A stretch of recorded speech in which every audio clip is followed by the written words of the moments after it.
तलगे सुंदराकारं सदैक प्रियदर्शनम् अज्ञाननाशकं देवम् अज्ञाननाशकं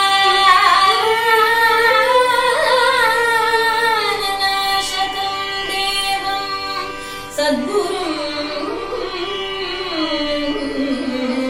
मुरलीधरं सद्गुरुं मुरलीधरम्।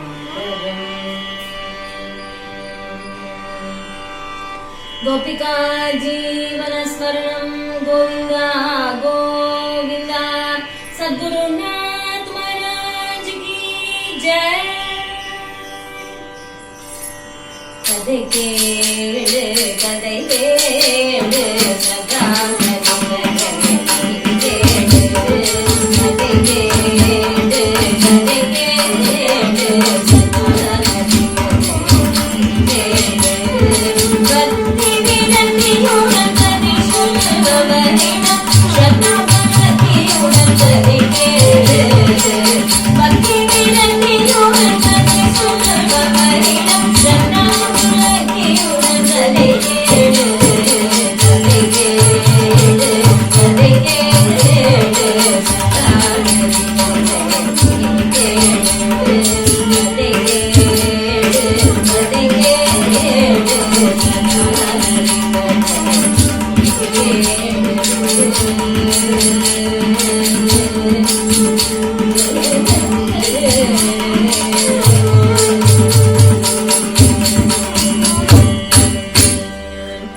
गोपिका जीवनस्मरणं गोविंदा गोविंदा। आदो कीर्तनारंभத்திலே ஸ்ரீபதியான பகவான் ஸ்ரீ கிருஷ்ணனிடத்துல எல்லையில்லாத பிரேமை கொண்டவர் நம்மாழ்வார் சுவாமிகள். அவர் பாசுரத்துல பாடினார், கண்ணன் கடலினை நன்னும் மனம் உடையி எண்ணும் திருநாமம் திண்ணம் நாரணமே. கண்ணன் கடலினை நன்னும் மனம் உடையி எண்ணும் திருநாமம் திண்ணம் நாரணமே. நம்மாழ்வாருக்கு கிருஷ்ண கிருஷ்ணா தத்துவம் அப்படின்னு அவருக்கு பெயர். அவர் அப்பேற்பட்ட கிருஷ்ண பக்தர். கிருஷ்ணனிடத்துலதான் அதிகமான ஈடுபாடு அவருக்கு.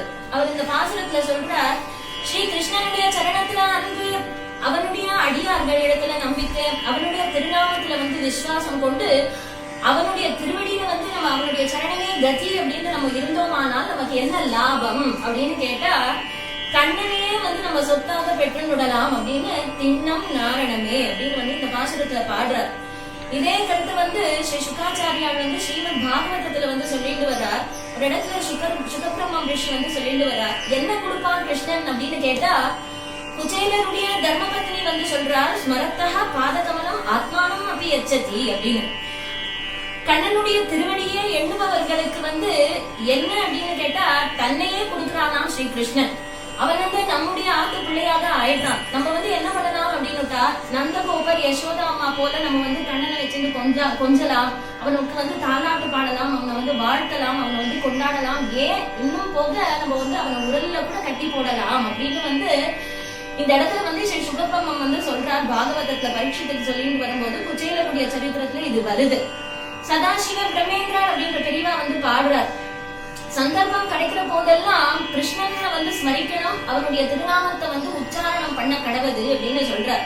காரணம் என்ன அப்படின்னு கேட்டா, கிருஷ்ணனை ஒரு முறை சேவிச்சாச்சு அப்படின்னுட்டா 10 அஸ்வமேத யாகம் 100 அஸ்வமேத யாகம் பண்ணின பலன் நமக்கு கிடைச்சிருமாம். இது புராணாந்திரங்கள்ல இருக்கக்கூடிய ஸ்லோகம். இது என்ன சொல்றது புராணம் அப்படின்னுட்டா, ஏகோபி கிருஷ்ணசிய கிருத பிரணாமக, ஒரு முறை கிருஷ்ணனை சேவிச்சாச்சு அப்படின்னுட்டா தசாஸ்வமேதாவ பிரிதேன துல்லியக, 10 அஸ்வமேத யாகம் பண்ணின புண்ணியம் நமக்கு சித்திக்கும் அப்படின்னு சொல்றது புராணம். மகாபாரதத்திலையும் இது வருது. ஸ்காந்தமும் என்ன சொல்றது அப்படின்னுட்டா, ஏகோபி கோவிந்த கிருத பிரணாமக, கோவிந்தனுக்கு ஒரு முறை நமஸ்காரம் பண்ணிட்டோம் அப்படின்னுட்டா சத அஸ்வமேதாவ பிரிதேன துல்லியக, 100 அஸ்வமேத யாகம் பண்ணின புண்ணியம் நமக்கு கிடைக்கும் அப்படின்னு புராணங்கள்ல இதிகாசங்கள் எல்லாம் வரக்கூடிய ஸ்லோகங்கள் இது. அப்போ என்ன அப்படின்னுட்டா, நம்ம எத்தனை அஸ்வமேத யாகங்கள் பண்ணினாலும் நமக்கு மறுபிறவி அப்படின்னு ஒண்ணு உண்டு. ஆனா கிருஷ்ணனை சேவிச்சுட்டான் ஒருவன் அப்படின்னு சொன்னா அப்படின்னா கிருஷ்ண பிரணாமி புனர்பவாய அப்படின்னு சொல்றது இந்த ஸ்லோகங்கள் எல்லாம். என்ன அப்படின்னுட்டா கிருஷ்ணனை ஒருவரை சேவிச்சாச்சு அப்படின்னுட்டா அவனுக்கு மறுபிறவி இல்ல. இந்த கருத்தை கொண்டு சதாசிவ பிரம்மேந்திராள் கீர்த்தனத்துல பாடின்னு வரார். சந்தர்ப்பம் கிடைக்கிற போதெல்லாம் கிருஷ்ணரை நம்ம ஸ்மரிச்சுட்டே இருக்கணும். அவருடைய திருநாமத்தை நம்ம உச்சாரணம் பண்ண கடவுது. ஸ்மரபாரம் வாதம்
இன்மைக்கும் நன்மை பயக்கும் மறுமைக்கும் நன்மை பயக்கும். இதுதான் சதாசிவேந்திரர் அப்படின்ற பெரியவா கீர்த்தனத்துல சொல்லிட்டு வரார். அப்பேற்பட்ட கிருஷ்ணனுடைய கதை. இந்த கிருஷ்ணனுடைய கதை ஸ்ரீ சுகாச்சாரியார் ஸ்ரீமத் பாகவதத்துல தசம ஸ்கந்தத்துல பரீட்சத்துக்கு சொல்லிட்டு வரார். பகவான் ஸ்ரீ கிருஷ்ணனாக அவதாரம் பண்ணினான். அதே சந்தர்ப்பத்துல மகாலட்சுமி தாயார் சாட்சாத் ருக்மிணி தேவியாக அவதாரம் பண்ணிட்டு வரார். அப்போ ருக்மிணியாக தேவி வரும்போது பகவான் ஸ்ரீ கிருஷ்ணனாக வரும்போது கிருஷ்ணன் தாயார் ருக்மிணியை கல்யாணம் பண்ணிக்கிறார். அதுவே ருக்மிணி கல்யாணம். இது அழகான கதையை வியாசாச்சாரியார் ஸ்ரீமத் பாகவதத்துல எழுதுறார். சொன்னால் மங்களம் தருமே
ஒருத்தி மகனாய் பிறந்து ஓரிரவில் ஒருத்தி மகனாய் ஒளித்து வளர கண்ணன் அவதாரம் பண்ணி அங்கேருந்து கோகுலத்துக்கு வந்துட்டான். கரிக்கிலானாகி தான் தீங்கு நினைந்து கஞ்சன் வயிற்றில் நெருப்போ அப்படின்னு நின்றானாம் கிருஷ்ணன். பாலலீலை என்ற வியாஜத்திலே பேச்சு முனை உண்டான். பூகடா மோட்சம். அதுக்கப்புறம் கள்ள சகடாசுரனை வதம் பண்ணினான். துணாவத்தம் போன்ற அசுரர்களை எல்லாம் வதம் பண்ணினான். அப்ப கண்ணனுக்கு வயசு 1 வயசுதான் இருக்கும். அவனுக்கு கல் எடுத்து கல்மாரி காட்டான். கோவர்தன மலையை ஒரு சுண்டு விரல்ல அப்படியே தூக்கிட்டான், குடையாக தூக்கிட்டான். அப்ப கிருஷ்ணனுக்கு 7 வயசு. அதன் பிறகு மதுரா நகரத்துக்கு போனான். கம்சனை வதம் பண்ணினான். இதெல்லாம் சொல்லிட்டு வரார் சுகபிரம்ம ரிஷி. அப்படி சொல்லிட்டு வரும்போது கம்ச வதம் ஆச்சு. அதுக்கப்புறம் துவாரகையை நிர்மாணம் பண்ணினான். துவாரகாதீசனாக பகவான் இருந்துட்டு இருக்கான். துவாரகையில கிரகப்பிரவேசம் ஆயிடுச்சு அப்படின்னு இது பரியந்தம் சொல்லிட்டு அடுத்து சொல்றார். இந்த சமயத்துலதான் பலராம சுவாமிக்கு கல்யாணம் ஆயிடுச்சு.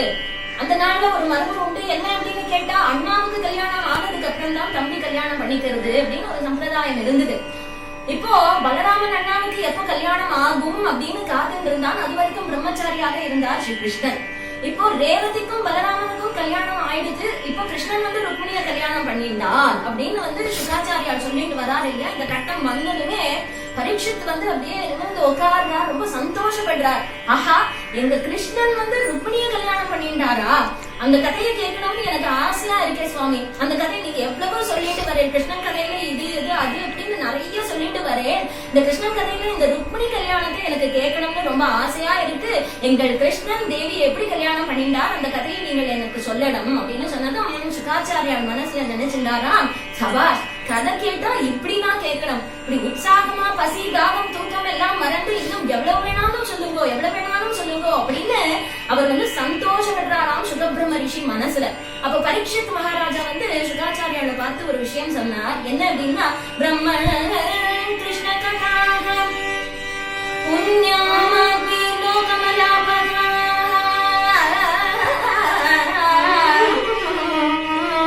பிரம்மன் இந்த கிருஷ்ண கதை இருக்கு இல்லையா, இந்த கதை எப்படி என்ன பண்றது அப்படின்னு அந்த கிருஷ்ண கதையை கேட்க கேட்க கேட்க நமக்கு வந்து புண்ணியம் வருது, நமக்கு இருக்கக்கூடிய இந்த பாவங்கள் எல்லாம் போறது அப்படின்னு சொல்லிட்டு சொல்றார். யாருதான் இந்த பரம பவித்திரமா இருக்கக்கூடிய அந்த கிருஷ்ணன் கதையை கேட்டுட்டு கேட்டாச்சு, இதுக்கப்புறம் இதுல என்ன இருக்கு போறோம் அப்படின்னு யாருதான் நினைப்பா. ஏன்னா ஒரு தரையும் ஒவ்வொரு முறையும் கேட்டு கேட்டு கேட்டு நமக்கு என்ன ஒவ்வொரு முறையும் கேட்கிற போது என்ன தோன்றது அப்படின்னுட்டா, சுத்தஜ்ஞோ நித்ய நூதனா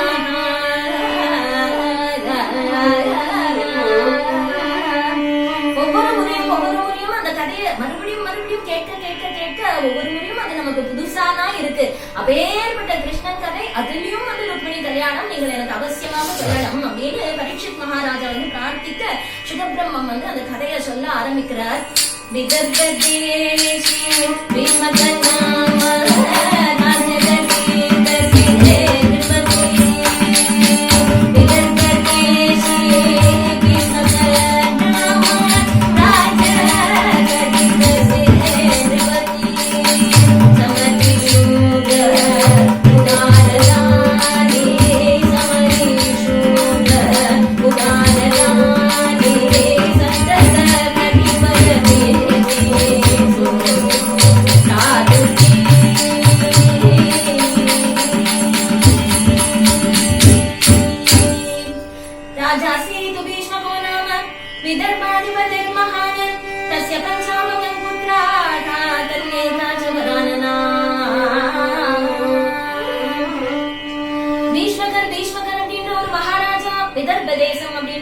அதனுடைய தலைநகரம் குந்தினபுரம் அப்படின்னு அதனுடைய தலைநகரம். பீஷ்மகர் அப்படின்ற மகாராஜா அந்த விதர்ப தேசத்தை அரசாட்சி பண்ணி வந்துருக்கார். பீஷ்மகருடைய பத்னி, அவருடைய பத்னியினுடைய திருநாமம் சசிரேகா, ஆச்சரியமா ராஜ பரிபாலனம் பண்ணிட்டு வந்துட்டு இருக்கார். இந்த இடத்துல ராஜாசீத் பீஷ்மகோ நாம விதர்பாதி பதிர் மகானு அப்படின்னு வந்து சுகாச்சாரியார் இந்த இடத்துல சொல்றார்.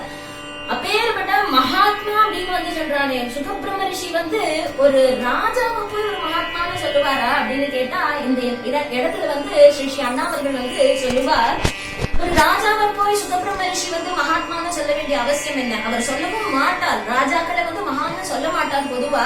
ஆனா இந்த இடத்துல அவர் மகான்னு சொல்ல வேண்டிய அவசியம் என்ன அப்படின்னு கேட்டா, எந்த மகாலட்சுமியினுடைய கருணா கட்டாட்சம், ஒரு மகாலட்சுமியினுடைய கட்டாட்சம் துளி போல நம்மளுடைய கிரகத்துல புரடாதோ அப்படின்னு எல்லாரும் ஏங்கிட்டு இருக்காளோ, அப்பேற்பட்ட மகாலட்சுமியை இவருக்கு வந்து குழந்தையாக பிறந்து ருக்மிணி தேவியாக அவதாரம் பண்ணி இவரை வந்து அப்பாறு கூட்டும்படியாக இவர் வந்து பாக்கியம் பண்ணினார் இல்லையா. அதனால விதர்பாதிபதி மகானு அப்படின்னு வந்து இந்த இடத்துல சுகாச்சாரியார் சொல்றார் அப்படின்னு ஸ்ரீ அண்ணா அவர்கள் சொல்லுவார்.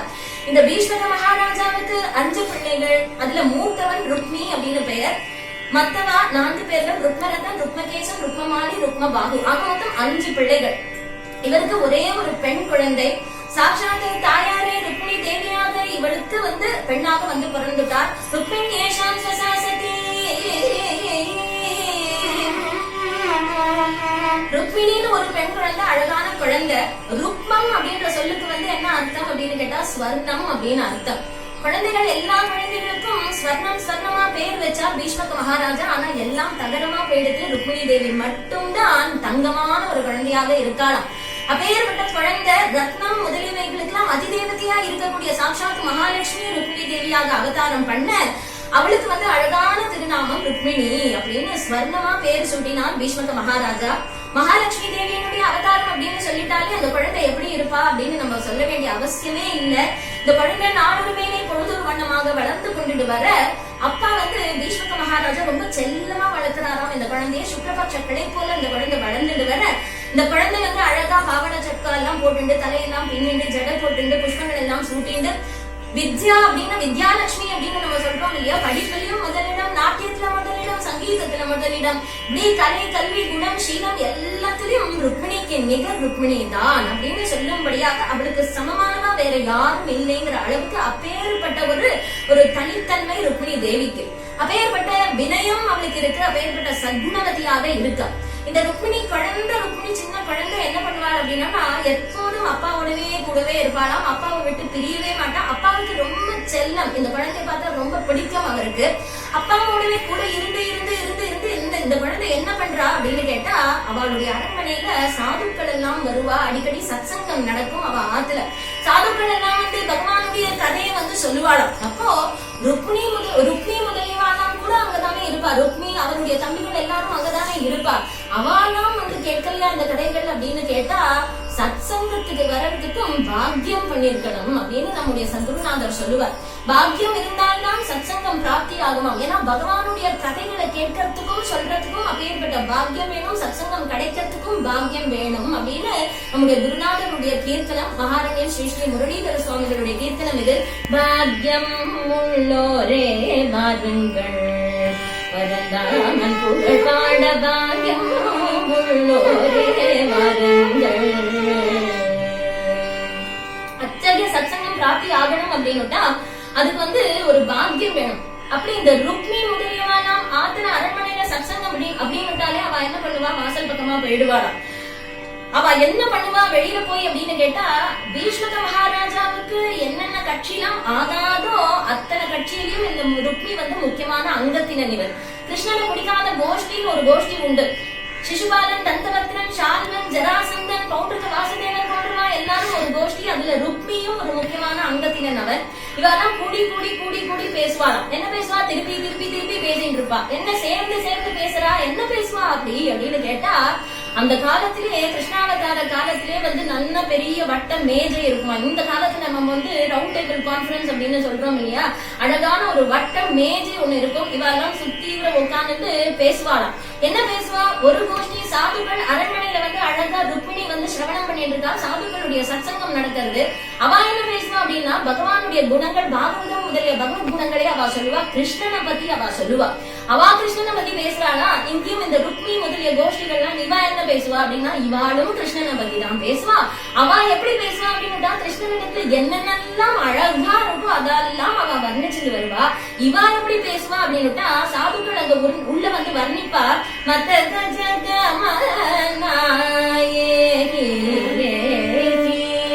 அப்படின்னு பகவானுடைய நடை அழக வந்து அவ வர்ணிப்பா. இங்க ருக்மி என்ன சொல்லுவான், அவன் நடக்கிறதையே பார்த்திருக்கியாடா, அவன் நடக்கிறது நேராவே நடக்க மாட்டான், ஒரு மாதிரியா தான் அவன் நடப்பான். உள்ள சாதுக்கள் வந்து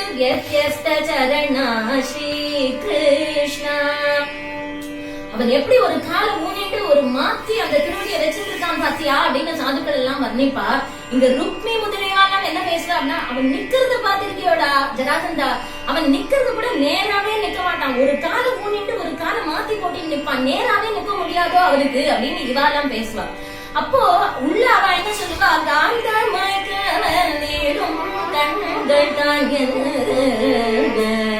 பகவானுடைய கருணா கட்டாட்சத்தை வந்து அவ வர்ணிப்பா. அப்படி இங்க இவா வந்து பேசுவா, அவன் கண்ணு கூட ஏதோ கொஞ்சம் மூடம்னு நினைக்கிறேன், ஏன்னா அவன் நேர் பார்வையே பார்க்க மாட்டான், எப்போதுமே பத்திரமா தான் பார்த்துட்டே இருப்பான் அப்படின்னு இவா பேசுவா. ஆக இவாளும் சாதுக்கள் எல்லாம் என்ன பேசுறா அப்படின்னுட்டா கதி விலாச விலோகனங்களே அவ பேசுறா. இவாளும் என்ன பேசுறா, கதி விலாசங்களே தான் பத்தி பேசுறா. சாதுக்களானா லலித கதி விலாச அப்படின்னு அவ வர்ணிக்கிறா. நடை உடை பாவனைய நாகரிக சுவாமி. ஆஹா, பகவானுடைய நடை எப்படி இருக்கு, உடை எப்படி இருக்கு, பாவனை எப்படி இருக்கு, அப்பேற்பட்ட அவரை போல ஒரு நாகரிகமான ஒரு சுவாமிய பார்க்க முடியுமா? இங்க இவா பேசுறா, அவன் நடைய பார்த்திருக்கியா, அவன் உடைய பார்த்திருக்கியா? இப்ப எதுவுமே நடை உடை பாவனை எதுவுமே வந்து அவளுக்கு சரி கிடையாது, ஒரு நாகரிகமே கிடையாது. கிடையாது, ஒரு அநாகரீகமான ஆசாமி அப்படின்னு இவா பேசிக்கிறான். ஆக மொத்தம் ரெண்டு பேரும் கிருஷ்ணனை பத்தி தான் பேசுறா. இதனுடைய தாற்பயம் என்ன அப்படின்னு கேட்டா பெரியவாலாம் சொல்லுவா, நம்ம பகவானை எப்படி பாவிக்கிறோமோ அப்படிதான் பகவான் நமக்கு தெரியறான்.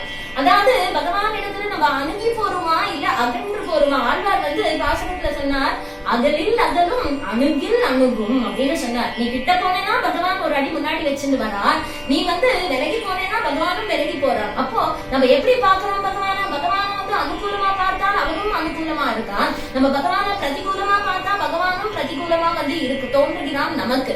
இத அனுமாச்சாரியா ஒரு கீர்த்தனத்துல ரொம்ப அழகா பாடினார். எப்படி பாடினார் அப்படின்னா, பிரபோ பகவான் திருமலை வெங்கடேச பெருமாளை பத்தி பாடினார் அவர். அப்ப சொல்லும் போது, அல்பமா பக்தி பண்றவாளுக்கு நீ அல்பனா தெரியல, கனமா பக்தி பண்றவாளுக்கு நீ கனமா தெரியல. சிறுண்டமினுயே அல்ப புத்தி தலஜினபாரி அல்பம் பகுதவோ கரிமலனினுயே கனமணி தலஜின கனபுத்துலகு கனுடவு கனபுத்துலகு கனுடவு அப்படின்னு பாடினார்.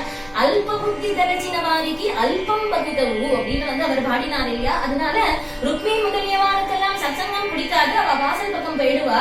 ருக்மி முதலியவார்களுக்கு வேற சங்கம் இருக்கு. எப்போதுமே நம்முடைய சத்குருநாதர் சொல்லுவார், லோகத்துல ரெண்டு சங்கம் தான் இருக்கு. என்ன சங்கம் அப்படின்னு கேட்டா, ஒண்ணு சத் சங்கம், இன்னொன்னு துஷ்ட சங்கம். உனக்கு சத்சங்கத்துக்கு வரத்துக்கு பிடிக்கல அப்படின்னு துஷ்ட சங்கம் காத்துன்னு இருக்கு. துஷ்ட சங்கத்துக்கு போக பிடிக்கல அப்படின்னு உனக்கு சத்சங்கம் காத்துன்னு இருக்கு. ஏன்னா யாராலையும் தனியா இருக்க முடியாது, லோகத்துல யாரோடையாவது பேசிட்டே தானே இருக்கணும்.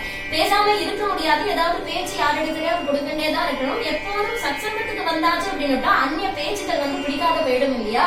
அவ அப்படி வாசல் பக்கம் போயிடுவான். ஆனா இந்த குட்டி குழந்தையா இருக்கக்கூடிய ருக்மிணி மட்டும் என்ன பண்ணுவா, அப்பாவோட உட்காந்துட்டு சாதுக்கள் எல்லாம் இங்க பகவத் குணம் சொல்றா இல்லையா.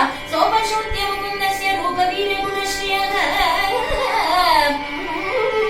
பாகவதம் முதலிய பகவத் குணம் சொல்லக்கூடிய சாதுக்கள் எல்லாம் இங்க கதை சொல்லிட்டே இருக்காளாம். ருக்மிணி கவனிச்சு கேட்கிறாளாம். கேட்க கேட்க கேட்க என்ன, அவ ஏன் இங்கேயே சொல்லிட்டு இருக்கா? ருக்மிணிய தேடி தேடி தேடி சாதுக்கள் கதை சொல்றாளாம். ஏன் சொல்றா அப்படின்னா, வந்திருக்கிறது தாயார் அப்படின்னு அவளுக்கு தெரிஞ்சிருக்கிறதுனால இந்த குழந்தை பகவத் குணம் இல்லாம ஜீவிக்காது, பகவத் குணம் இல்லாம இந்த குழந்தை வளராது அப்படின்னு அவளுக்கு தெரிஞ்சிருக்கிறதுனால இங்க வந்து சாதுக்கள் கதை சொல்றா. அப்ப தாயாரும் நமக்கு என்ன காண்பிச்சு கொடுக்கறா அப்படின்னுட்டா, ஒரு மனுஷனா பிறந்திருக்கக்கூடிய ஒவ்வொருத்தனும் பகவான் இடத்துல எப்படி பக்தி பண்ணணும்னு காண்பிக்கிறா. சத்சங்கம் மூலமாக தான் பகவானை அடைய முடியும் அப்படின்னு தாயாரே நமக்கு இங்க எடுத்து காண்பிக்கிறா இல்லையா. இந்த ருக்மிணிக்கு ஒரு நாளைக்கு தெய்வாதீனமாக நாரத மகரிஷி அரண்மனைக்கு வரார். அப்பேற்பட்ட மகரிஷி பகவத் குணம் சொல்றார். ருக்மிணி தேவி கேட்கிறாள், சவணம் பண்றா, கவனிச்சு கேட்கிறா. என்ன கதை சொல்றார்? கிருஷ்ண கதை தான் விஸ்தாரமா அவர் சொல்லிட்டு வர்றார்.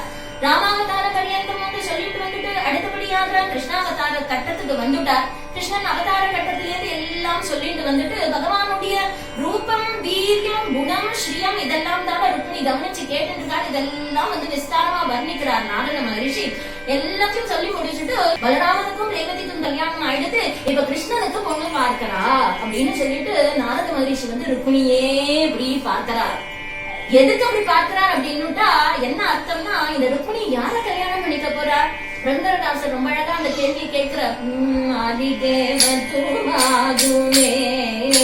மகாலட்சுமி ஆதிதேவதுமாதுமே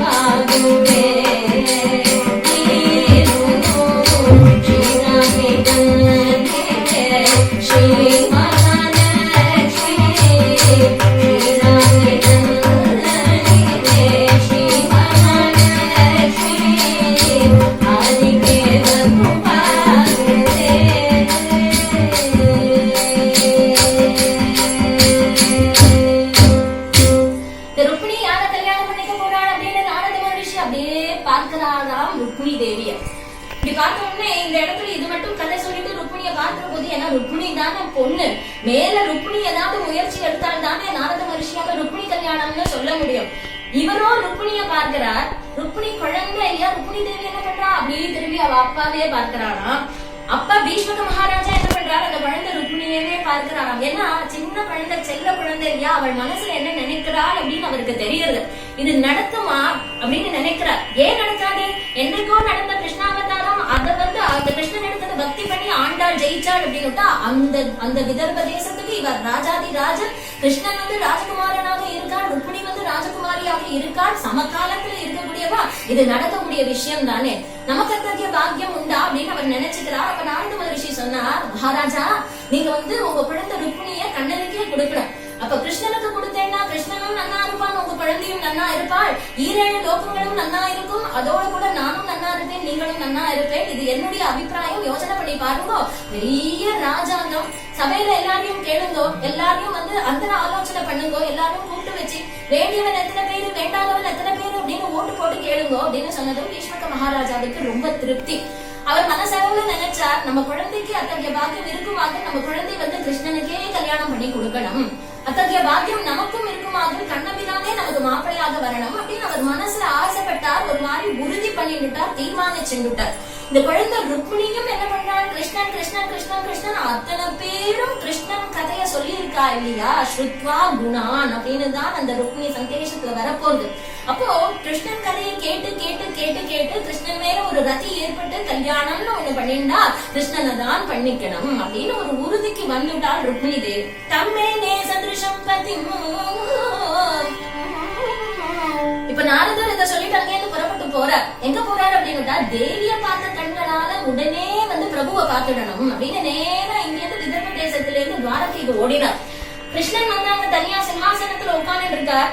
அவரை பிரதட்சணம் பண்ணினார், நமஸ்காரம் பண்ணினார், வாயார துதித்தார். கிருஷ்ணா முகுந்தா வாசுதேவா அவதாரம் பண்ணி இருக்கக்கூடிய புண்ணியமூர்த்தியே, லோகத்துல நீர் எவ்வளவு நாளைக்கு தான் இப்படி பிரம்மச்சாரியாக இருக்க போறீர், நீங்க ஒரு ஏத்த பெண்ணா பார்த்து கல்யாணம் பண்ணிக்க வேண்டாமா அப்படின்னு சொல்லி, அப்பதானே நாங்க உங்களை லட்சுமி நாராயணனா சேவிக்க முடியும். திருவுள்ளம் இருக்குமாகில் நேற்றைய தினம் நான் விதர்ப தேசத்துக்கு போயிருந்தேன். பீஷ்மக மகாராஜானுடைய குழந்தை சின்ன ருக்மிணி, அவளை போல குழந்தை இந்த லோகத்துல வந்தவாடும் இல்ல, வரப்போகிறதும் இல்ல. ஏன்னா ரூபமோ குணமோ அழகோ எதுவா இருக்கட்டும், ஒழுக்கமோ எல்லாத்திலும் ருக்மிணிக்கு நிகர் ருக்மிணி தான், அவளுக்கு சமமானவா வேற யாரும் கிடையாது அப்படின்னு இவர் வர்ணிக்கிறார். உடனே இப்படி சொன்ன உடனே, நீர் சாட்சாத் நாராயணன், அவள் சாட்சாத் மகாலட்சுமி அப்படின்னு வேற நாரத மகரிஷி சொன்ன உடனே கண்ணபிரான் கேட்கிறார், பொண்ணு ரொம்ப அழகா இருக்காளோ மனுஷன் அப்படின்னு கேட்டு, நான் எப்படி சொல்ல முடியும், தாங்கள் போய் பார்க்க வேண்டியது நான் சொல்ல முடியுமா? இருந்தாலும் ஒரு விஷயம் சொல்றேன். உலகம் யாவைக்கும் அழகா, உலகம் யாவைக்கும் அழகா,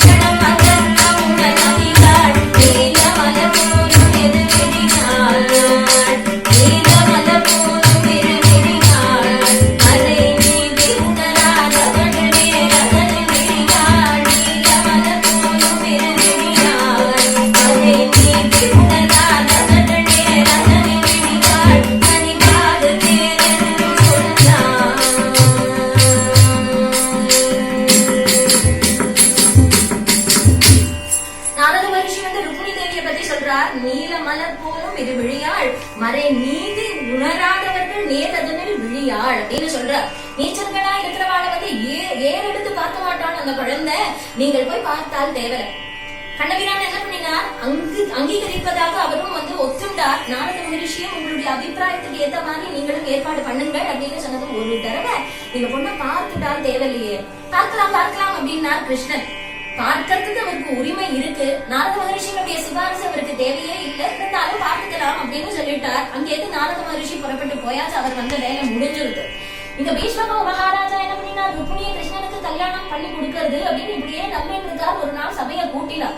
மந்திரிகள், ஆச்சாரியர்கள், புரோகிதர்கள் எல்லாரும் அழைச்சி, பந்துக்களை அழைச்சி இந்த விஷயத்த அவளிடத்தில் தெரிவிக்கணும், ஆலோசனை கேட்கல, இவாளிடத்துல தெரிவிக்கணும் அப்படிங்கிறதுக்காக ஒரு சபையை கூட்டினார். ருக்மி முதலேவா எல்லாரும் அங்க இந்த சபையில உட்கார்ந்து இருக்கா. அப்ப எல்லாரும் பார்த்து சொன்னார், மகாஜனங்களே, நாரத மகரிஷி சபைக்கு எழுந்தருளினார். தெவிட்டாத இன்பத்தை கொடுக்கக்கூடிய கண்ணனுடைய கதையை கேட்டு எனக்கு ருக்மிணிய கிருஷ்ணனுக்கே கல்யாணம் பண்ணி கொடுக்கணும்னு எனக்கு ஒரு ஆசை வந்திருக்கு. என்னுடைய மனசு நாடுறது, நீங்க எல்லாம் அதை நிறைவேற்றி வைப்பேள் அப்படின்னு நான் நம்புறேன். என்னுடைய குழந்தையான ருக்மிணிய துவாரகாதீசனாக இருக்கக்கூடிய கண்ணபிரானுக்கே திருக்கல்யாணம் பண்ணி கொடுக்கணும், கிருஷ்ணனையும் ருக்மிணியும் சதிபதிகளாக பார்க்கணும்னு நான் ஆசைப்படுறேன் அப்படின்னு சொன்னதும் சபையில இருக்கிற அத்தனை பேரும் சந்தோஷப்பட்டாலாம். எல்லாருக்கும் சந்தோஷம், நமக்கு ஏத்த இடம் தான் இது அப்படின்னு சொல்லி எல்லாரும் ஒரு முகமாக ஒத்துண்டாலும் கூட இந்த கூட்டத்துல மகாராஜாவுடைய மூத்த பிள்ளையாக இருக்கக்கூடிய ருக்மி எழுந்து நின்றான். இந்த கிருஷ்ணனை பத்தி பேசினதே அவனுக்கு பிடிக்கல. ஏன்னா அவனுடைய கோஷ்டிக்கு கிருஷ்ணனை பிடிக்காது இல்லையா, அதனால எழுந்து நின்றான், ஆட்சேபித்தான். என்ன சொன்ன? மகாராஜா நிறுத்துங்கள் அப்படின்னா. மகாராஜாவுக்கு ஆர்டர் போட்டான். அவன் சொன்னான், ததனோ மகாத்யம் ருக்மி சகாயா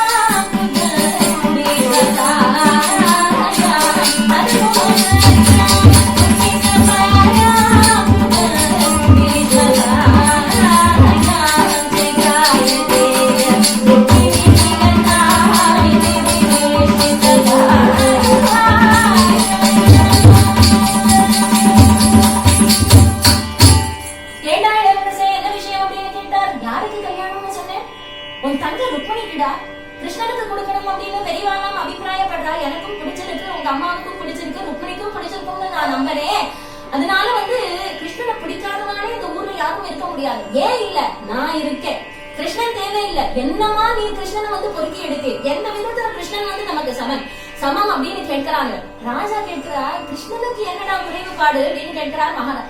ஐயோ அப்பா, நம்ம குடும்ப கௌரவம் எங்க, கிருஷ்ணன் எங்கப்பா அப்படின்னு கேட்கிறார் ருக்மி. என்னடா சொல்ற? அவனுக்கு குலம் முதல்ல இருக்கா. குலம் என்ன குலம்? யாதவன். அவன் மாடு மேய்க்கிறவன். மாடு கண்ணுக்குட்டி மேய்க்கிறவனுக்கு அவனுக்கு பாந்தவியம் உண்டு. தயிர்காரி பால்காரி இடத்துல எல்லாம் ஸ்நேகம் உண்டு. அவனுக்கு போய் நம்ம ருக்மிணியை கொடுக்கணும்னு நீங்க சரி, அதை கூட விடுங்க. அவன் என்ன படிச்சிருக்கான்?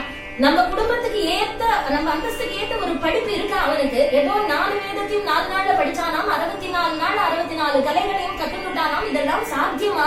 படிப்புனா எங்களை மாதிரினா படிக்கணும். ஒவ்வொரு கட்சாலையும் நாங்க 10 வருஷம்னா படிச்சிருக்கோம், அப்படின்னா படிக்கணும் அப்படின்னு கேட்கிறான் இவன். அது கூட போகட்டும், அம்மா அப்பா யாருன்னே அவனுக்கு தெரியாதே. ஒரு சமூகம் என்ன சொல்றது அப்படின்னுட்டா, வசுதேவ சுதம் தேவம் கம்ச சாடூர மர்தனம் தேவகி பரமானந்தம் அப்படின்னு சொல்றது. வசுதேவனும் தேவகியும் தான் அவனுக்கு அப்பா அம்மான்னு சொல்றது. இன்னொரு சமூகம் என்ன சொல்றது அப்படின்னுட்டா, பூர்வேல் கொடுக்கும் தொழிலன் நந்தகோபன் குமரன் ஏராந்த கண்ணி யசோதை இளஞ்சிங்கம். அப்ப நந்தகோபனும் யசோதையும் அவனுக்கு அம்மா அப்பான்னு சொல்றது. இப்போ அவன் நந்தகோபனுடைய பிள்ளையா இல்ல வசுதேவனுடைய பிள்ளையா? நந்தகோபனுடைய பிள்ளைனா அவனுக்கு இனிஷியல் என் கிருஷ்ணனா இருக்கணும். வசுதேவனுடைய பிள்ளைனா அவனுக்கு வி கிருஷ்ணனா இருக்கணும். அம்மா அப்பா யாருன்னே நிர்ணயம் இல்லாத பிள்ளைக்கு நம்ம பொண்ணு கொடுக்கணும்னு நீங்க சொல்றீங்க. இதெல்லாம் கூட போகட்டும், அவனுக்கு அழகாக இருக்கா, பார்க்கறதுக்கு கண்ணம் கரையேன்னு இருக்கா. அதுக்கே எல்லாரும் கரியவனை காணாத கண்ணு அப்படின்னு எல்லாரும் பாடிட்டு இருக்கா. யசோதா அம்மாவேனா கண்ணா வெயில்ல போகாதனா நீ கருத்து போயிடுவேன் அப்படின்னு கொண்டாடி இருக்கா. பார்க்கறதுக்கு கண்ணம் கரையல்னு இருக்கா. நம்ம ருக்மிணி எப்படி இருக்கா? பார்க்கறதுக்கு ஸ்வர்ணம் போல, ஸ்வர்ண விக்கிரகம் போல இருக்கா, தங்க ரேக்கு இருக்கா. அவளை போய் அந்த கருப்பா இருக்கிறவனுக்கு கொடுக்கணும்னு நீ நினைக்கிறிய. அடுத்தபடி சொன்னான், சரி பார்வையும் கொஞ்சம் ஊனம், காலம் கொஞ்சம் ஊனம்னு நினைக்கிறேன். இதெல்லாம் கூட போகட்டும், பல பராக்கிரமம் அவனிடத்துல இல்லையே, அப்பேற்பட்ட சாமர்த்தியம் அவனிடத்துல இல்ல. எங்கள் எதிர்த்து நின்று யுத்தம் பண்றதுக்கு சாமர்த்தியம் இல்ல. பயந்து ஓடி சமுத்திரத்துக்கு மத்தியில துவாரகை நிர்மாணம் பண்ணிட்டு அங்க போய் ஓடி முடிஞ்சுட்டு இருக்கான். இல்லாத போனா மதுரையில இருந்திருப்பான் இல்லையா. நாங்க தாக்கின தாக்குதல் அவனால தாக்கு பிடிக்க முடியல, ஓடி போயிட்டான். இப்படி அவனுக்கு குலம் இல்ல, அவனுக்கு அந்தஸ்து இல்ல, படிப்பு இல்ல, அவனுக்கு அம்மா அப்பா யாருன்னே தெரியாத, அழகில்ல. இப்பேற்பட்டவனுக்கு நம்மளுடைய தங்கையை, என்னுடைய தங்கையை கொடுக்கணும்னு நீங்க சொல்றேன். ஏன்னா சொல்லணும் அப்படின்னு என்ன வேணா சொல்லலாம் இல்லையா. குரு கிருஷ்ண ஸ்துதி குரு கிருஷ்ண ஸ்துதி கோகுல பாலம் கோபி குரு கிருஷ்ண ஸ்துதி. இந்த இடத்துல சொல்றான் ருக்மி சத்ரான பிரியம் சதசத்திகீனம். சத்ரான பிரியம் அப்படின்னுட்டா சத்திரம் சத்திரமா அவன் சோத்துக்கு அலையானவன் அப்படின்னு சொல்றான் இந்த ருக்மி. அப்போ விஸ்வக் மகாராஜா காதப்பட்டு கிருஷ்ணா கிருஷ்ணா அப்படின்ற அவரால் அதை கேட்க முடியல. தன்னை அறியாம கிருஷ்ண கிருஷ்ணான்னு வந்துடுது. ருக்மி, உனக்கு கிருஷ்ணனை பிடிக்காது, கிருஷ்ணனை புரியாது. உனக்கு எப்போ ஒருத்தர் பிடிக்கலையோ அவரை பத்தி பேசக்கூடாது. அப்ப அவரை பிடிக்கலாம், ஆனா அவரை பத்தி பேசுறதுக்கு பிடிச்சிருக்கு அப்படின்னு அர்த்தம் ஆயிடுறது இல்லையா. அதனால அவர் கிருஷ்ணனை பத்தி உனக்கு புரியாது, உனக்கு பிடிக்காது. ஏன்னா உனக்கு சத்சங்கம் இல்ல. சத்ரான பிரியம் சதசத் விஹீனம் அப்படின்னு என்ன அர்த்தம்னா, மகாராஜா சொல்றார், சத்ரம்னு ஒரு பெரிய யாகத்துக்கு பெயர். அந்த பெரிய யாகத்துல பூர்ணமா இருக்கக்கூடிய அந்த ஹவிர் பாகத்தை உன்னை வேண்டி பரமாத்மா அந்த நித்திய சாநித்தியமாக இருக்கார். அதுக்குதான் சத்ரான பிரியம் சதசத் விஹீனம். நீ இப்படி மாத்தி அப்பா நீங்க என்ன சொன்னாலும் நான் ஏத்துக்க மாட்டேன். சரி, உன்னுடைய அபிப்பிராயம் என்ன அப்படின்னு கேட்கிறார் பீஷ்மக மகாராஜா. ததோ நிவாரிய கிருஷ்ணன் ருக்மி சைத்யம்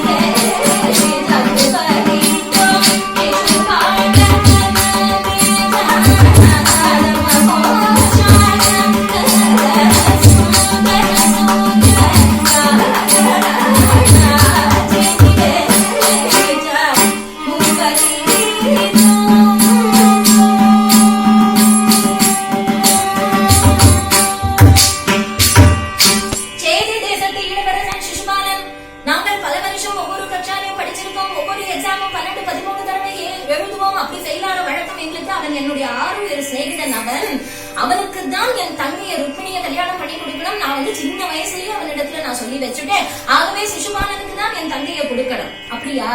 சிசுபாலனுக்கு தான்? ஆமாம், சிசுபாலனுக்கு தான் கொடுக்கணும், கோபாலனுக்கு கொடுக்க கூடாது. அப்ப உடனே சொன்னார், சரி அப்ப உன் இஷ்டப்படியே பண்ணிடு. நான் இன்னைக்கே போய் நான் நிச்சயம் பண்ணிட்டு வர போறேன், கல்யாணம் பேசிட்டு வர போறேன். நீங்க தடுத்தாலும் நான் போகதான் போறேன். உன் இஷ்டப்படியே பண்ணிடு அப்படின்னுட்டார் பீஷ்மக மகாராஜா. காரணம் என்ன அப்படின்னுட்டா, மூத்த பிள்ளையை எதிர்த்துட்டு அவரால் ஒண்ணும் பண்ண முடியாது. ஏன் அப்படின்னு கேட்டா, மூத்த பையன் இடத்துல ஜாகிரதையா பழகணும் இல்லையா? ஏதாவது எதிர்த்து பேசினா அப்படின்னுட்டா கம்சன் உக்ரசேன மகாராஜாவை சிறையில போட்ட மாதிரி தான் இவருக்கும் அந்த நிலைமை வந்துடும், அவருக்கு நன்னா தெரியும். அதனால ஒன்னு அபிப்பிராயப்படியே சிசுபாலனுக்கே நிச்சயம் பண்ணிட்டு வந்துடு அப்படின்னு சொன்னார். சபையை கலைச்சுட்டார். அங்கேருந்து ருக்மி புறப்பட்டு போனார். உடனே உத்தரவு பெற்றுக்கொண்டு தர்மகோஷ மகாராஜாவின் இடத்துல சேதி தேசத்துக்கு போனார். கல்யாணம் பேசிட்டு வந்துட்டார். அதாவது நாளைய மறுதினம் கல்யாணம் அப்படின்னு பேசி எல்லாம் நிச்சயம் எல்லாம் பண்ணிட்டு வந்தாச்சு. ஊருக்கு வந்தா ஊர்ல எல்லாருக்கும் தெரிவிச்சாச்சு, இப்ப கிருஷ்ணனுக்கு கொடுக்க போறது இல்ல, சிசுபாலனுக்கும் ருக்மிணிக்கும் தான் கல்யாணம் அப்படின்னு தீர்மானம் ஆயாச்சு. ஊர்ல ஜனங்கள் எல்லாம் பேசிட்டு இருக்கான். பீஷ்மக மகாராஜா மனசளவுல நினைச்சிருந்தார், பகவான தியானம் பண்ணிட்டார். பிரபோ கிருஷ்ணா, நீ பகவானுங்கிறது சத்தியமாக இருக்குமாக என் குழந்தை உனக்கே பாதசேவை பண்ணணும் அப்படிங்கிறது அவள் துடிக்கிறா அப்படின்றது சத்தியமா இருக்குமாக நீ எப்படி அழைச்சிட்டியோ அவளை அழைச்சிக்கோ, என் கையில ஒண்ணும் இல்லை அப்படின்னு அவர் பகவான் இடத்துல பொறுப்பை விட்டுட்டார். ஏன்னா வாயால அவர் ஒண்ணுமே சொல்லல. இந்த மாதிரி நான் கிருஷ்ணனுக்கு என் குழந்தை கொடுக்கணும்னு நினைச்சேன், இவன் கெடுத்துட்டான் மகாபாவி அப்படின்னு எல்லாம் ஒரு வார்த்தை கூட சொல்லல.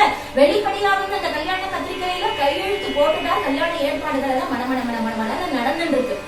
இதை தெரிஞ்சுக்கொண்டு சில சேட்டிமார்கள் என்ன பண்ணுனா, ருக்மிணி தேவி குழந்தை அவ கிரீடாங்கணத்துல விளையாடிட்டு இருக்காள். எப்போதுமே கண்ணன் விஷயமாக தான் அவளுக்கு விளையாட்டு. கிருஷ்ணா கிருஷ்ணா கிருஷ்ணான்னு அவளுக்கு இந்த விஷயங்கள் எதுவுமே அவளுக்கு தெரியாது. கிருஷ்ணனை தான் நம்ம கல்யாணம் பண்ணிக்க போறோம் அப்படின்னு அவள் நினைச்சு கொண்டு இருக்காள். அப்போ அந்த சந்தர்ப்பத்துல அங்க விளையாடிட்டு இருக்கும் போது அங்கேருந்து ஒரு தோழி ஓடி ருக்மிணி, நீ கண்ணன் கண்ணன் கண்ணன்னு நீ கண்ணீர் விட்டு இருக்க, ஆனா உங்க அண்ணா அதை கெடுத்துட்டா. உங்க அப்பா கோபாலனுக்கு தான் உன்னை கொடுக்கணும் அப்படின்னு பேசினார். ஆனா அதை மாத்தி பேசிட்டார் உங்க அண்ணா. ருக்மி கோபாலனுக்கு கொடுக்க கூடாது, சிசுபாலனுக்கு தான் கொடுக்கணும் அப்படின்னு தீர்மானமா பேசிட்டார். அப்பாவால எதிர்த்து பேச முடியல. ஆக சிசுபாலனுக்கும் உனக்கும் தான் கல்யாணம் அப்படின்னு நிச்சயதார்த்தம் பரியந்தம் எல்லாம் நடந்து முடிஞ்சிருத்து அப்படின்னு நாளைய மறுதினம் கல்யாணம். இவ்வளவு சீக்கிரமாக கல்யாணம், அதுவும் சிசுபாலனோட கல்யாணம். அந்த சிசுபாலன் அப்படின்ற வார்த்தையை கேட்ட உடனே அவள் சொன்னாலும் ஐயோ ருக்மிணி தேவி அப்படியே மூர்ச்சையாகி கீழே விழுந்துட்டான். ஏன் அப்படின்னு கேட்டா, மானிடவர்க்கென்று பேச்சுப்படில் வாழ்கிலேன் கண்டாய் மன்மதவே அப்படின்னு உடனே மூர்ச்சையாகி கீழே விழுந்துட்டாள். அவளுடைய முகத்துல பன்னீர் கிண்ணீர் தெளிச்சு அப்படியே விசிறி அப்படியே அவளுக்கு பிரஜை வரவேற்கிறது பார்க்கிறான். அந்த தோழிகள் எல்லாம் ரொம்ப பரிசிரமப்பட்டு அவள் பிரஜை இப்படி எழுந்து உட்கார்ந்து கண்ணீர் விட்டு ஓன்னு அழறாளாம் தேவி. என்னுடைய ஹிருதய பீட்டத்துல கிருஷ்ணா பிரபோ, நான் என்னுடைய பிராண காந்தனாக உன்னை நான் உட்காத்தி வச்சுட்டேன், என்றைக்கோ உட்காத்தி வச்சுட்டேன். இப்ப உன்னை விலைக்கிட்டு நான் இன்னொருத்தருக்கு நான் எப்படி இடம் கொடுப்பேன்? நான் அவரை எப்படி பார்ப்பேன்? துவாரகாதீசனாக இருக்கக்கூடிய கண்ணன தீக்ஷேகம் கோபாலம்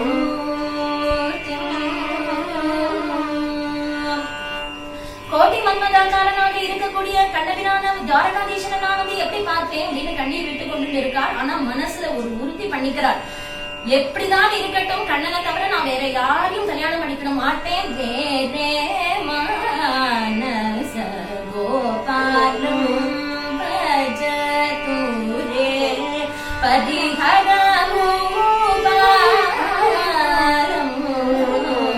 தன்னுடைய மனசை பார்த்து சொல்றார், ரேரே மானச கோபாலம் பஜ தூரே பரிஹர பூபாலம் அப்படின்னு கோபாலமேவ தெய்வத்தம் அப்படின்னு தன்னுடைய மனசுல உறுதி பண்ணிட்டுட்டாள். ஆனா பகவான் இடத்துல நம்முடைய குறையை எப்படி பகவான் இடத்துல தெரிவிக்கிறது?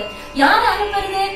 துவாரகை வந்து பக்கத்து தெருவா இல்ல பக்கத்து நிகுஞ்சமா இல்ல பக்கத்து ஊரா யாரையாவது அனுப்பிச்சு தன்னுடைய குறைய பகவான் இடத்துல எப்படி தெரிவிக்க முடியும்? விதர்ப தேசம் எங்க இருக்கு, துவாரகை எங்க இருக்கு, சமுத்திரத்துக்கு மத்தியில ஒரு தீவான துவாரகை இருக்கு.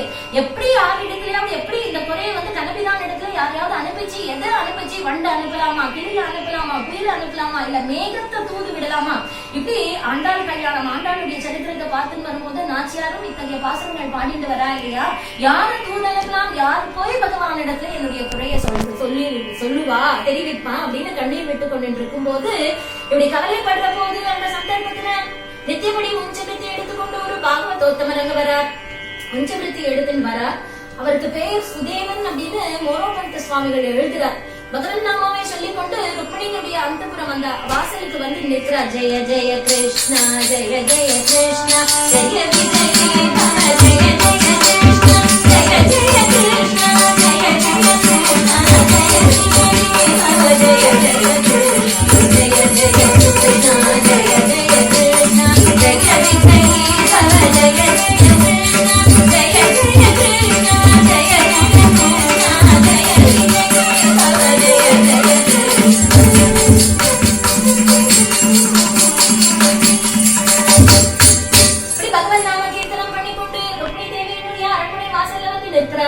எப்படி சீதா பிராட்டியையும் ராமபிரானையும் சேர்த்து வைக்கிறதுக்காக குருவான விஸ்வாமித்திரர் வராரோ அதே மாதிரி இங்க சாட்சாத்த பிராட்டி ருக்மிணி தேவியையும் கிருஷ்ணனையும் சேர்த்து வைக்கிறதுக்காக இந்த பாகவதோத்தமர் இங்க வாசல்ல வந்து நிற்கிறார்.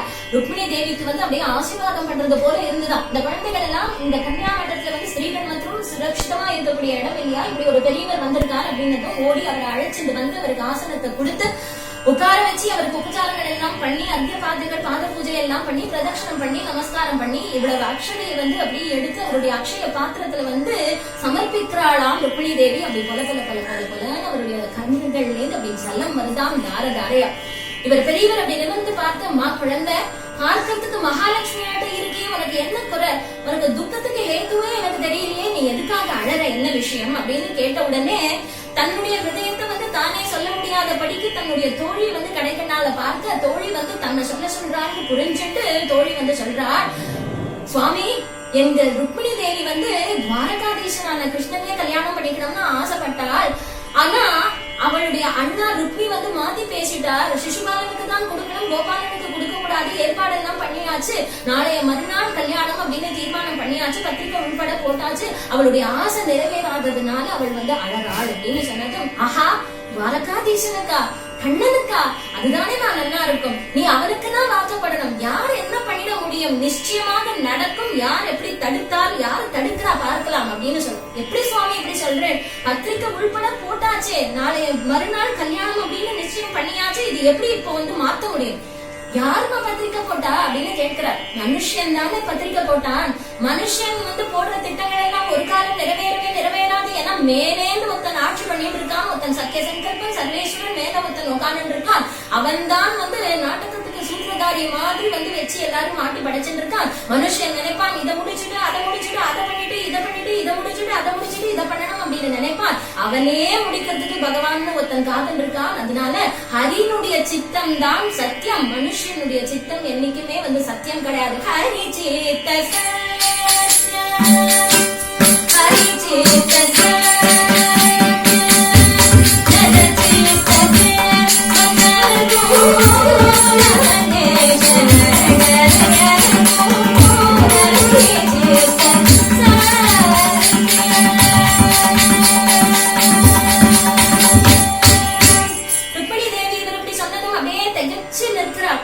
அந்த பகவான் இடத்துல நான் போய் சொல்றேன்மா அப்படின்னு சொல்றாரு. ஏன்னா பகவான் பக்தவத்சலன் தன்னை ஆசிரியச்சவால வந்து ஒரு நாளும் கைவிட மாட்டான் பகவான்.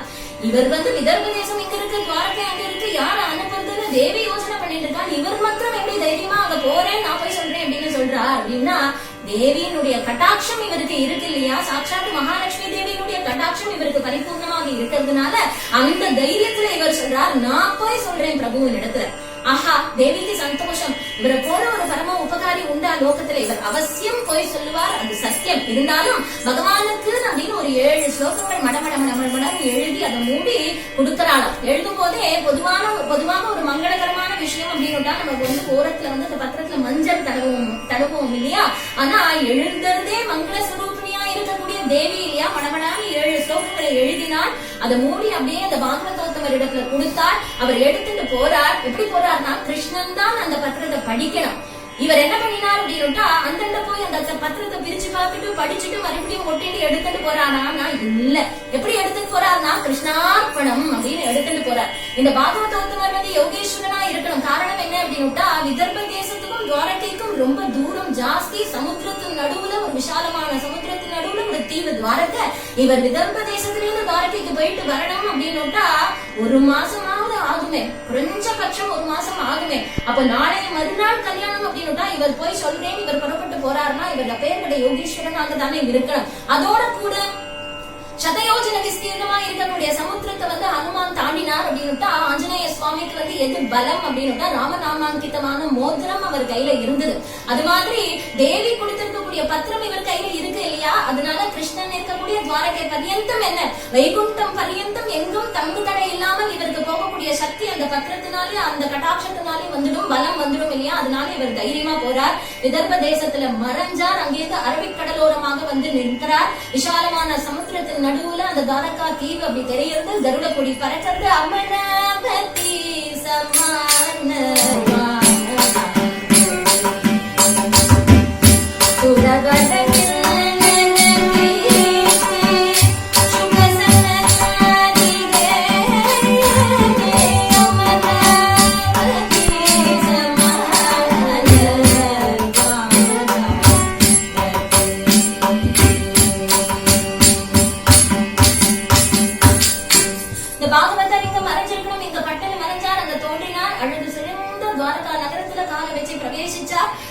அந்த துவாரபாலகர்கள் இவரை தடுக்கவே இல்லை. ஏன்னா கண்ணனை சேவிக்க வரக்கூடியவா பக்தாள் தானே, பெரியவாளை தடுக்கல் ஆகாது அப்படின்னு நேரா இவர் கிருஷ்ணனுடைய அந்தபுரம் வரைக்கும் இவர் வந்து வந்துட்டார். கிருஷ்ணன் வந்து சிம்ஹாசனத்துல உட்கார்ந்து இருக்கார். இவர் வரத பார்த்ததுமே பகவான் வந்து பிரம்மஜ்ய தேவன் இல்லையா, பட்டன சிம்ஹாசனத்துல இருந்து எழுந்து ஓடி போய் இவருடைய கையை பிடிச்சு கொண்டு இவரை பிடிச்சு இழுத்து காட ஆலிங்கனம் பண்ணிட்டுட்டாரா.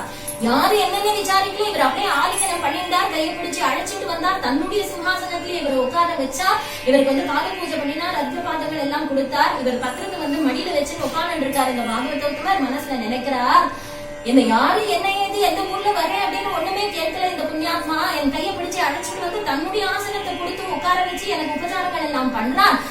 இல்லாத போனா ராஜகுமாரியினுடைய மனசு இவரிடத்துல லயிச்சிருக்குமோ, அதுதான் ராஜகுமாரிக்கு இவரை பார்த்துமே பிடிச்சிருக்கு போல்பா, இவரை பிடிச்சிருக்கு போல இருக்கு, இவரை பற்றி கேட்கறதுமே அப்படின்னு நினைக்கிறார். கிருஷ்ணன் வந்து வெறிக்க பார்க்கிறாராம் அந்த பாகவதரை. ஏன் அப்படின்னா, அவர் என்னென்னலாம் நினைக்கிறாரோ கிருஷ்ணனுக்கு தெரியுது. அவர் மனசுல நினைக்கிறது கிருஷ்ணனுக்கு தெரியும் இல்லையா? கைகளை துணிச்சுட்டு அவருக்கு வந்து பூஜை எல்லாம் பண்ணினார். அப்போ தேவரீர் எங்கேண்டு வரீர், என்ன ஆகணும், என்ன ஆகியே நான் பண்ணித்தரேன் அப்படின்னு சொன்னதும் அவர் வந்து சொல்றார், நான் விதர்ப தேசத்திலேருந்து வரேன். அங்க இருக்கக்கூடிய ராஜகுமாரி ருக்மிணி தேவி உங்களுக்கு ஒரு பத்திரிக்கை கொடுத்து அனுப்பிச்சிருக்காள், அதை கொண்டுட்டு வந்தேன் அப்படின்னு சொன்னதும் அந்த பத்திரத்தை கிருஷ்ணன் வந்து வாங்கிட்டு படிக்கலையாம். அவர் என்ன சொன்னார், பத்திரம் தானே ராஜகுமாரி கொடுத்திருக்காளா, நீங்களே படியும் அப்படின்னு சொல்றார். நீரே படியும் அப்படின்னு சொன்னதும் ஏன் அப்படின்னு இப்படி சொன்னார் பகவான் வந்து அப்படின்னு கேட்டா, மெனக்கட்டி இவ ரெண்டு பேரையும் சேர்த்து வைக்கணும்னா அவர் தானே வந்திருக்கார். அதனால நீரே படியும். அதனால அதுல என்ன இருக்குன்னு அவருக்கு தெரிஞ்சா என்ன தப்பு, நீரே படியும் அப்படின்னு சொன்னது காரணம். மற்றொரு காரணம் என்ன அப்படின்னா, ருக்மிணியினுடைய ஹிருதயம் அவருக்கு நான் தெரியும். கிருஷ்ணன் படிச்சால் கூட இவ்வளவு நுணுக்கமா படிக்க முடியாது. ஏன்னா கிருஷ்ணன் வந்து ருக்மிணியை பார்த்தது இல்ல. ஆனா இந்த பாகவதோத்தமர் ருக்மிணியை பார்த்துட்டு வந்திருக்கிறதுனால அவருடைய பக்தியும் அவளை சமாதானப்படுத்திட்டு வந்திருக்கிறதுனால ருக்மிணி எப்பேற்பட்டவள் அப்படின்னு அவருக்கு தெரியும் இல்லையா? அதனால நீரே படியும் அப்படின்னு சொன்னதும் இவர் படிக்க ஆரம்பிக்கிறார். எப்படி படிக்கிறார் அப்படின்னா, எழுதுறது பெரிய விஷயம் இல்ல, அந்த படிக்கிறதுலயும் ஒரு ஆச்சரியமா படிக்கணும் இல்லையா? ருக்மிணி தேவியே சாட்சாத் கண்ணபிரான் முன்னாடி படிச்சா எப்படி படிப்பாரோ அந்த மாதிரி உருகி உருகி உருகி உருகி படிக்கிறாரா. ஏன் அப்படின்னா, இந்த பத்திரத்தை கேட்டுட்டு படிக்கிறத கேட்டுட்டு பகவான் தட்சணம் அப்படியே பிரமிக்கிறாப்புல மனசுருகி புறப்படலாம் அப்படின்னு அந்த க்ஷணம் புறப்படும்படியாக இவரை வந்து அழைச்சிட்டு போயிடணும் தேவியின் இடத்துல அப்படின்ற ஆர்வம் ருக்மிணி தேவியை காட்டிலும் இந்த பாகவதோத்தமருக்கு நிறைய இருந்துதான். அதனால சந்தோஷமா படிக்கிறாராம் அந்த பத்திரத்தை. என்ன எழுதியிருக்காள் தேவி அப்படின்னா,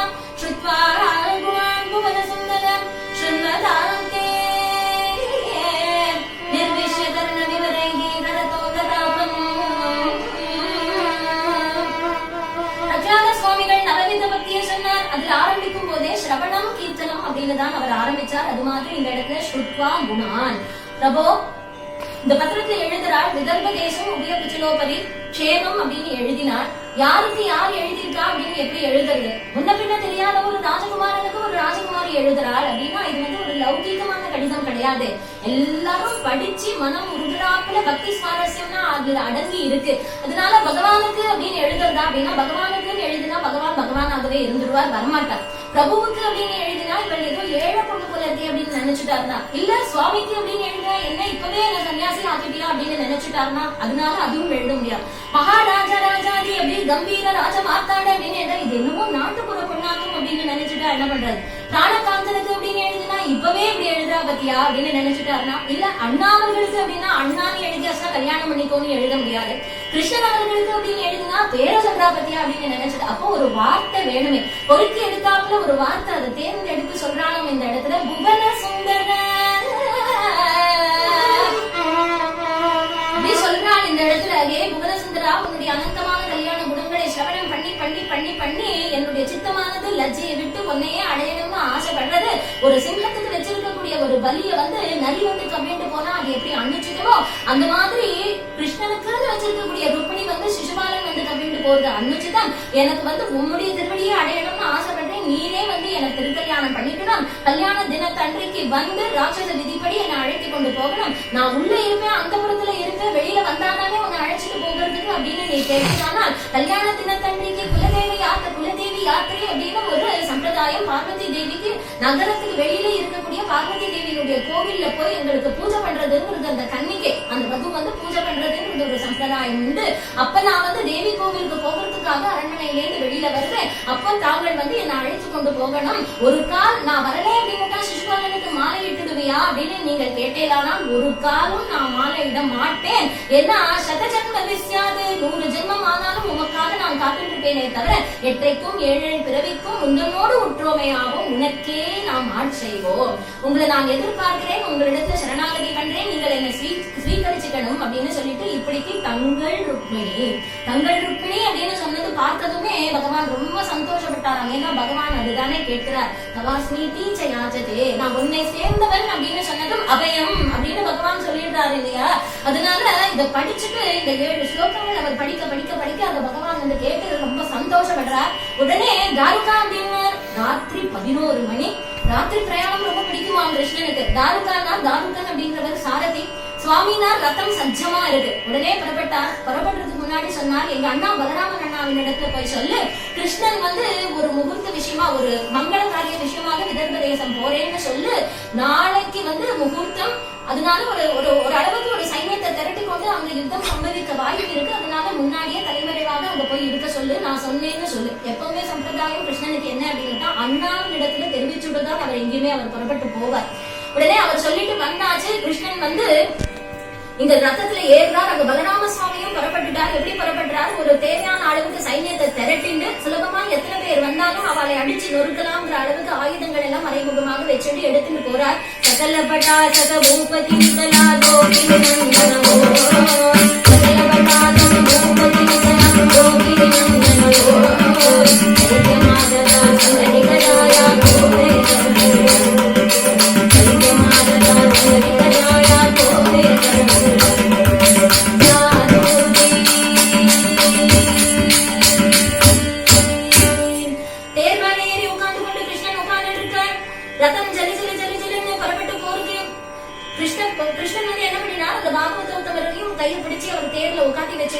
சூரிய உதய காலத்திலே விதர்ப தேசத்தினுடைய தலைநகரமான குண்டினபுரத்துக்கு வந்துட்டார். தேர் தங்கத்தேர் கருட கொடி போட்டிருக்கு.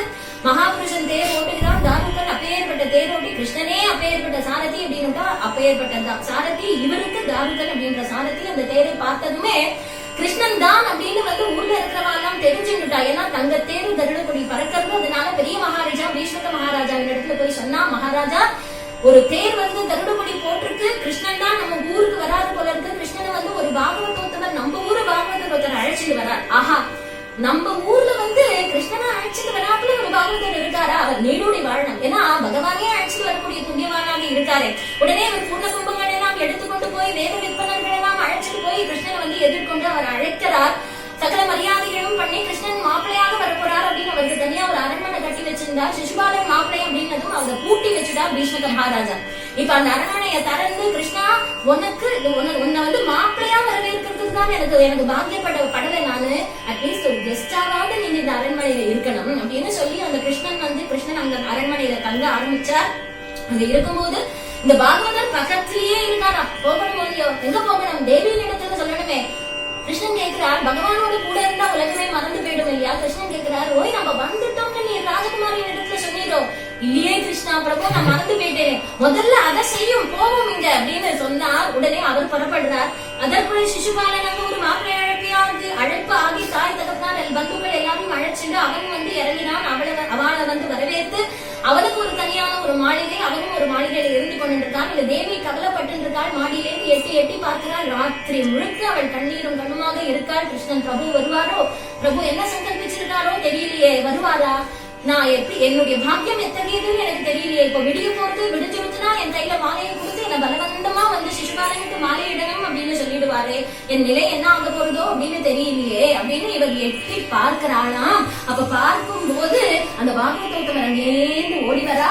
பார்த்ததுமே அவர் வந்ததுமே உடனே அவர் விழுந்து நமஸ்கரிச்சார். பகவானுடைய பிரசாதத்தை வந்து அவர் ருக்மிணி தேவியின் இடத்துல கொடுத்து, ஹனுமான் வந்து லங்கையில சீதா பிராட்டிய பார்த்துட்டு ராமனிடத்துல முதல்ல வந்து சொன்ன வார்த்தை கண்டேன் சீதையை அப்படின்னு சொன்ன மாதிரி இந்த இடத்துல அம்மா சுவாமி வந்துட்டார் அப்படின்னு சொன்னதும் தேவபந்தான் சுவாமி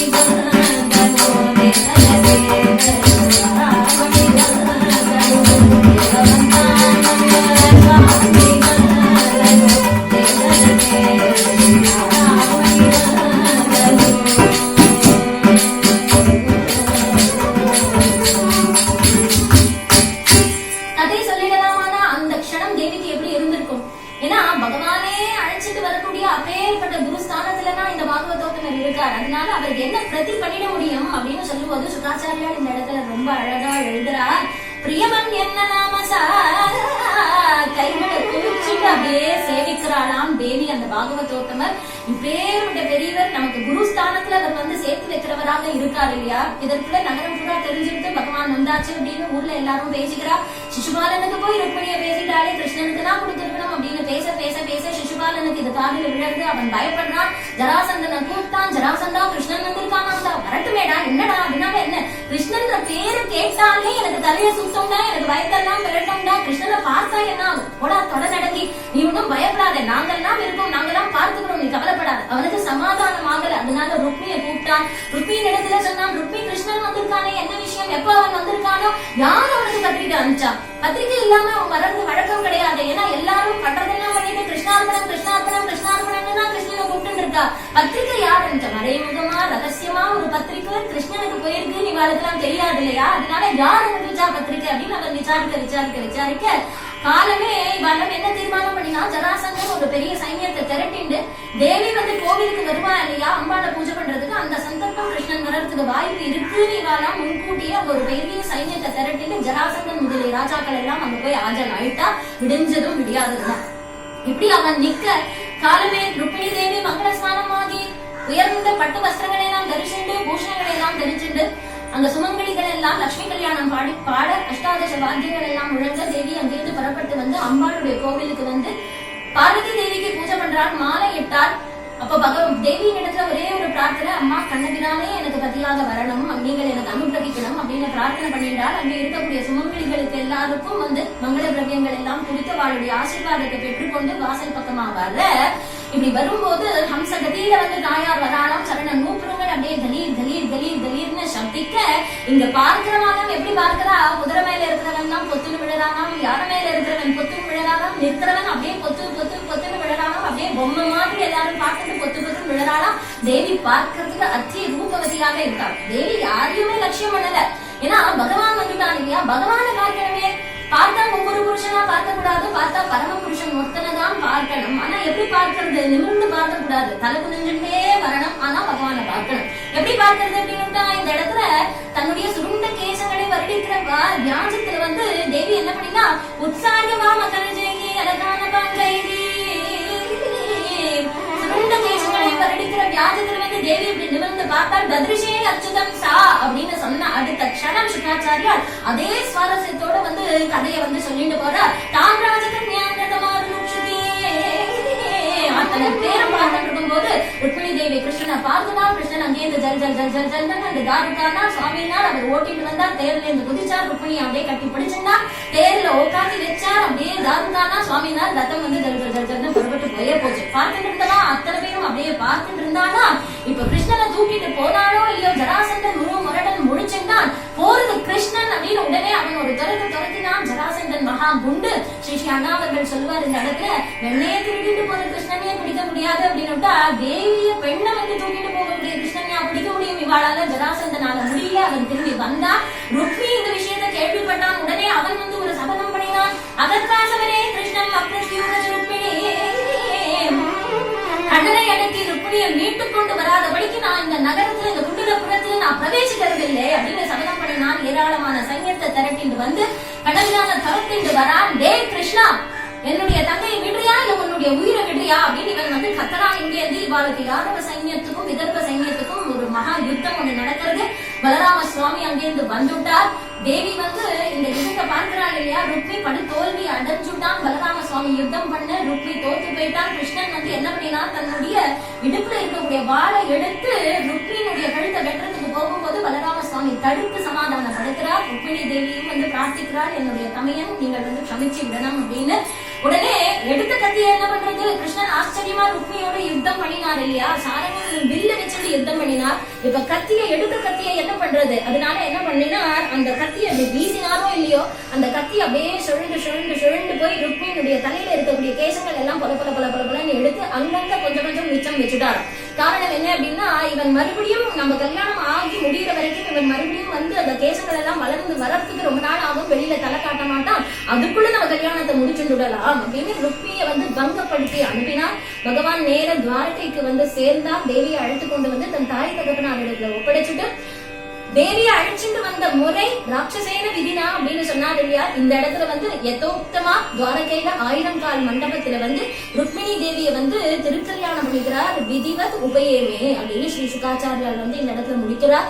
பீஷ்மக மகாராஜாவும் தன்னுடைய பந்துக்களோடு வந்து சேர்ந்தார். ருக்மிணியை வந்து கல்யாணம் பண்ணி கொடுக்கிறார். கன்னிகா தானம் பண்ணி கொடுக்கிறார். அத்தகைய கல்யாணத்தை வந்து எல்லாரும் பாருங்கள் அப்படின்னு நாராயண தீர்த்த சுவாமிகள் வந்து பாடுறார். கேளுங்கள் அப்படின்னு சொல்லல. ஆலோகயே ருக்மிணி கல்யாண கோபாலம்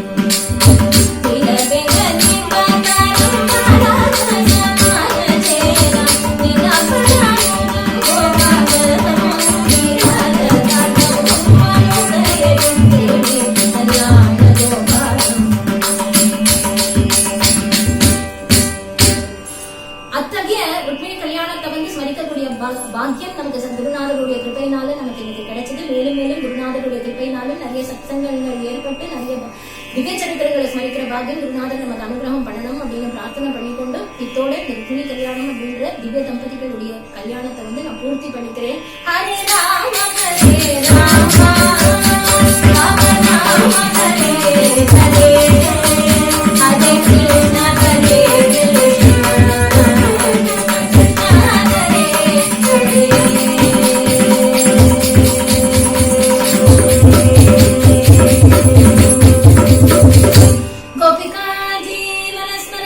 गोविंदा गोविंदा। सद्गुरुनाथ महाराज की जय।